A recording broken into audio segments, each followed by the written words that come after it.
my job on Ghost Recon Phantom is as the lead animator. I create character animations, I make our characters move, reload weapons, jump over things, take cover. The game wouldn't work without animations, and animations wouldn't work without the code. It's a friendly, constant battle to make sure that we get things working properly. Actually, I'm kind of surrounded by programmers. I work really closely with them. So yes, Kelly poke me all the time. So we have a new animation, we need to put it in the games. My job is to make sure that we only need a small tweak, small adjustment, so the animation works well even with the new characters and new assets.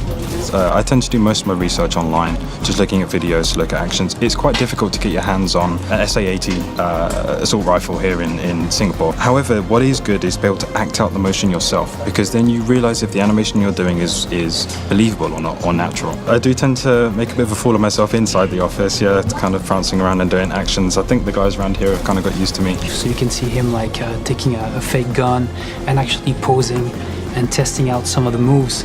And it's kind of funny, but it's very useful. I've been working with Kelly like all these years for movements, and I need to have this exact sound with his animation, and it all comes to these batches, game design, animation, then sound. Whenever I'm in the planning stage of doing an animation, I will call over Beige and I'll explain what I want the character to do and what I imagine the character is going to be doing. So it gives him a bit of a heads up so that he can be thinking about audio-wise what he's going to do and start to prep for that. Once I've finished the animation, I sit back down with him and show him through, and then he takes over and adds all the good stuff. Well, sound design is paramount for any game really, but Ghost Recon Phantoms in particular, because it really adds to the sense of immersion. That you really feel like you are on the battlefield with your teammates fighting for the win. For Ghost Recon Phantoms, all the weapons start in Nicole's great list of guns.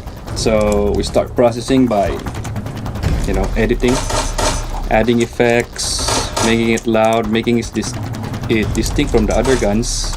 And we hook it up with the artist's 3D model and animation for the reloads, and that's it. There's naturally an immense amount of creativity on Ghost Recon Phantoms. Everybody can contribute to ideas and feedback.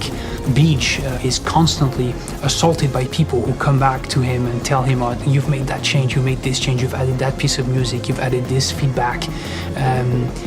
Because we can and because we care. What I want to do is I always want to please the player. The sound that I really like is the sound of the AK-12. I've been able to create a mark, something that is me, but it's not.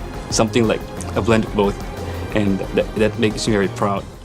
The slightest mistake has an immediate impact and an extremely long-term memory.